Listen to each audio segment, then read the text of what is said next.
나 뭐 큰 실수한 거 있지? 아버님이 나 쳐다보지도 않으셔. 일본 처가 첫 방문. 남편은 딱 3시간 만에 무너졌습니다. 거실에서 당장이라도 도망치고 싶은 얼굴로 제 팔을 붙잡고 속삭이더군요.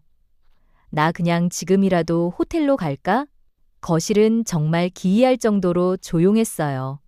시계 초침이 움직이는 소리가 귀를 찌르는 것 같았죠. 남편은 점수를 따려고 날씨부터 한국 음식 얘기까지 필사적으로 화제를 던졌습니다. 하지만 아버지는 그저 조용히 찻잔만 만지시며 그렇구나라는 짧은 대답 뒤에 다시 시선을 바닥으로 떨구셨어요. 그런데 남편이 돌아간 뒤 아버지는 평생 본 적 없는 온화한 표정으로 찻잔을 닦으며 말씀하셨습니다. 그 친구, 참 속이 깊고 편안하구나. 내 마음에 쏙 든다. 오랜만에 거실이 꽉 찬 기분이었어. 남편에겐 숨막히는 고문이었던 그 시간이 아버지에겐 왜 거실이 꽉 차는 환대였을까요? 여러분도 혹시 누군가의 침묵 때문에 괴로워한 적 있나요? 그 이유를 알게 되면 당신의 모든 관계가 달라질 겁니다. 왜 이런 오해가 생길까요? 일본 문화에는 메이와쿠 미혹, 즉 남에게 폐 끼치지 않기 정신이 가족 사이에도 아주 서늘하게 흐릅니다. 아버지는 사위가 우리 집에서만큼은 아무 생각 없이 편하게 쉬다 가길 바랐던 거예요. 내가 자꾸 말을 걸면 손님은 대답을 고민해야 하고 그게 에너지를 쓰는 일이니까요. 일본식 예의는 상대를 챙겨주는 게 아니라 상대의 공간을 절대 침범하지 않는 것에 가깝습니다. 심리학에서는 이를 개인 공간 이론, 퍼스널 스페이스 티어리라고 해요.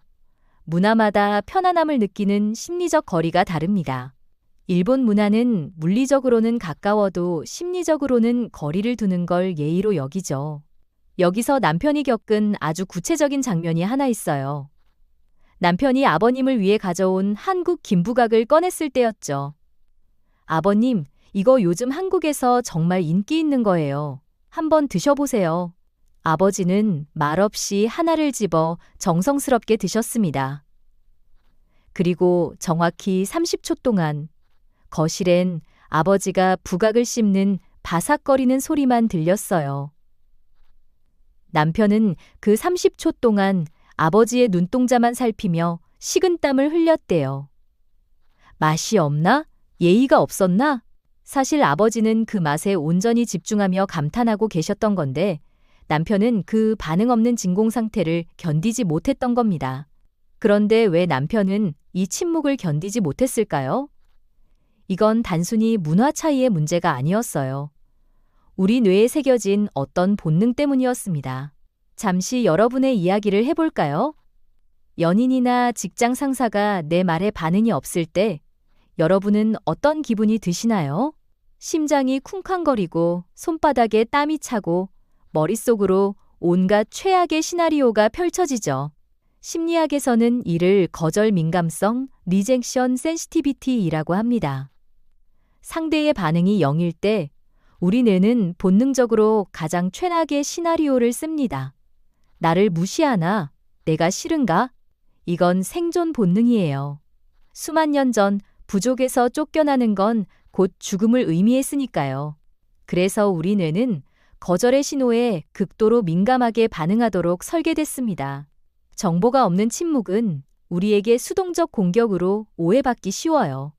아버지는 편안해서 가만히 계셨던 건데 남편은 그 빈 공간에 자신의 불안함을 던져넣고 스스로 상처를 낸 거죠. 남편은 주방에서 저에게 말했습니다. 아버님이 나를 투명인간 취급하시는 것 같아. 하지만 그 투명인간 대접이 사실은 너를 가족처럼 편하게 여긴다는 일본식 신호였다는 걸 그때의 남편은 알 턱이 없었죠. 그런데 이 문제 어떻게 해결됐을까요? 사실 너무 간단해서 여러분도 당장 오늘부터 써먹을 수 있는 방법이에요. 이 문제가 해결된 건 의외로 간단한 계기였습니다. 2번째 방문 때 남편도 지쳐서 말을 거는 걸 포기해버렸거든요.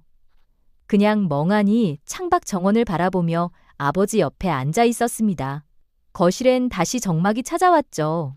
그런데 그때 아버지가 처음으로 먼저 입을 여셨습니다. 정원이 참 조용하지? 자네랑 이렇게 있으니 마음이 참 놓이네. 그 한마디에 남편은 깨달았습니다. 억지로 대화를 끌어가지 않아도 우리는 연결되어 있다는 걸요. 침묵이 불편하지 않은 관계. 그게 진짜 편안한 관계라는 걸요. 심리학적으로 보면 침묵을 견디지 못하고 말을 쏟아내는 건 불안 애착, 엑셔스 어템치먼트의 신호일 수 있습니다. 계속 확인받고 싶고 반응을 받아야 안심이 되는 거죠. 반면 아무 말 없이도 같이 있을 수 있다는 건 서로의 영역을 존중하는 안정, 애착, 시큐어 어태치먼트로 들어섰다는 뜻입니다. 침묵을 채워야 한다는 강박을 버리는 순간 비로소 진짜 신뢰가 시작된 거죠. 이게 정말 중요한 포인트예요. 많은 사람들이 관계에서 무언가를 계속 해야 한다고 생각하거든요. 말을 걸어야 하고, 반응을 보여야 하고, 뭔가 채워야 한다고요. 하지만 진짜 깊은 관계는 아무것도 하지 않아도 괜찮은 관계입니다. 이제 남편은 일본 처가에 가면 아버지와 말없이 한참을 앉아 있습니다. 아버지는 신문을 보시고 남편은 휴대폰을 보거나 차를 마십니다. 그건 더 이상 고통이 아니라 누군가에게 잘 보이려 애쓰지 않아도 되는 가장 깊은 수준의 휴식입니다. 상대의 침묵이 당신을 괴롭히고 있다면 한 번만 다르게 생각해 보세요. 그게 어쩌면 당신을 향한 가장 정중한 배려일 수도 있습니다. 모든 사랑이 뜨거운 말로 표현되는 건 아닙니다. 때로는 100마디 말보다 내 곁에서 조용히 자리를 지켜주는 그 적막함이 더 큰 진심일 때가 있습니다. 오늘 영상을 보신 분들께 3가지만 체크해 보시라고 말씀드리고 싶어요. 첫 번째, 상대의 침묵을 마주했을 때 혹시 내가 최악의 시나리오부터 상상하고 있진 않나요? 두 번째, 나는 누군가와 아무 말 없이 함께 있어도 편안한 사람이 있나요? 세 번째, 내가 사랑하는 사람 앞에서 나는 말로 채우려고만 하진 않았나요? 이 3가지가 충족된다면 당신은 이미 깊은 관계를 맺을 준비가 된 사람입니다. 그리고 누군가의 침묵 속에서도 사랑을 읽어낼 수 있는 사람이 될 거예요. 오늘 영상이 누군가의 침묵 때문에 밤잠 설치던 당신에게 작은 위로가 되었길 바랍니다. 좋아요와 구독은 이런 콘텐츠를 더 많은 분들께 전하는데 큰 힘이 됩니다.